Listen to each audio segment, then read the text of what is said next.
बिस्मिल्लाहिर्रहमानिर्रहीम। अस्सलाम वालेकुम व्यूअर्स। हर्बलिस्ट मोहम्मद फयाज़ आपकी खिदमत में हाजिर है। अज़ू ख़ास में कमज़ोरी आ गई है, लिंग में कमज़ोरी आ गई है। वो चाहे शादी से पहले की है या शादी के बाद की है, या कुछ आप ऐसे गैर फितरी अमल करते रहे हैं जिसकी वजह से उसकी जड़ में मसला आ गया है, कमज़ोर हो गई है, उसकी फैलने सूखने की सलाहियत मुतासर हो चुकी है। उसके हवाले से एक बेहतरीन तिला बताऊंगा जिसको आप खुद घर पे तैयार कर सकते हैं। अगर आप तैयार नहीं कर सकते तो आपको बनाकर तैयार भी करके दिया जाएगा, आपको थ्रू कोरियर डिलीवरी भी फ्राहम की जाएगी। तिला बेहतरीन है, मतलब ऐसे अज्जा मैं नहीं बताऊंगा कि जो आपको मार्केट से ना मिल सकें। अक्सर हकीमों की या ऐसे 2 नंबर लोगों की जो अपनी शक्ल भी नहीं दिखाते और हकीम बने हुए हैं, ना उनके पास कोई डिग्री है, ना कोई रजिस्ट्रेशन सर्टिफिकेट है, ना पब्लिक हेल्थ कमीशन का सर्टिफिकेट है, और वो लोगों को गुमराह कर रहे हैं। कुछ ऐसा नहीं है। मैं आपको बेहतरीन एक तिला बताता हूँ जिसके इस्तेमाल से अज़ू ख़ास की जितनी भी कमज़ोरियाँ हैं उसकी फैलने सूखने की सलाहियत है जो मुतासर हो चुकी है, उसमें पतलापन आ गया है, छोटा सा हो गया है, उसके हवाले से बेहतरीन ये तेल बताता हूँ। इसको आप खुद बनाकर इस्तेमाल कर सकते हैं। सबसे पहले आपको बेर बूटी चाहिए। बेर बूटी लेनी है आपने 5 तोले। बेर बूटी आपको पंसार स्टोर से आसानी से मिल जाएगी। 5 तोले बेर बूटी, 5 तोले माल कंगनी, 2 तोले प्याज का रस और 1 तोला उसमें ज़ाफ़रान।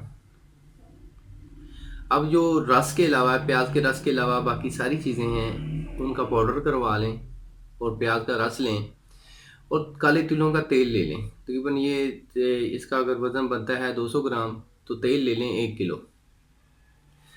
उसको आग पे रख दें, तेल को गर्म करके उसमें ये चीज़ें डाल दें, सारी चीज़ें इसमें डाल दें। जब चीज़ें सारी जल जाएं और तेल आधा रह जाए, मतलब कि आपने 5 गुना ज़्यादा तेल, मैं जो तनासुब बता रहा हूँ, जितनी भी चीज़ों का आपने वज़न लेना है, ये इससे 5-7 तेले तैयार हो सकते हैं। आप अगर मामूली सा करना चाहते हैं तो ज़्यादा से ज़्यादा आप सारी चीज़ें 1-1 तोला ले लें।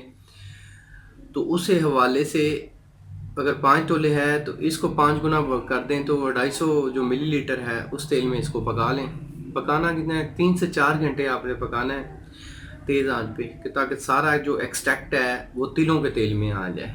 तिलों में तेल में जब एक्सट्रैक्ट आ जाएगा उसको ठंडा करके किसी भी शीशी में महफूज कर लें। और ये आपने ख़ास तौर पर सर्दियों में इस्तेमाल करना है, गर्मियों में नहीं करना। ये आपने तेल वज़ू ख़ास के ऊपर मालिश करना है अच्छी तरह, साइडों पे, ऊपर नीचे कैप छोड़ देनी है। इससे क्या नीचे भी करना है, ठीक है, मतलब इसमें कोई ऐसी चीज़ नहीं है जो नीचे पेशाब की नाली को नुकसान करे, कोई नुकसान वाली इसमें चीज़ नहीं है। इससे क्या होगा, इससे ये होगा अज़ू ख़ास की रगों की ब्लॉकेज खुलेगी, ब्लड की सर्कुलेशन ज़्यादा से ज़्यादा आएगी उन रगों में। जब रगों में खून ज़्यादा आएगा तो अज़ू ख़ास एक मोटा महसूस होगा, उसमें लेंथ भी आएगी, मोटाई भी आएगी, और उसकी जो कमज़ोरी है, जड़ की कमज़ोरी है, पतलापन है, वो भी ठीक होगा। तो ये अगर आप नुस्खा बना सकते हैं, आप खुद बनाएं। आप कमेंट्स में पूछ सकते हैं। एक्चुअली फ़ोन कॉल्स पे मैं इस तरह का कोई मशवरा नहीं देता, क्योंकि मैं अपने पेशेंट्स को भी डील करना होता है। आप कमेंट्स में मुझे पूछ सकते हैं। आपको किसी बात की समझ नहीं आई, आप खुद बना सकते हैं। अगर आप खुद नहीं बना सकते तो आप हमसे बना बनाया भी ले सकते हैं, आपको हम तैयार करके भी देंगे।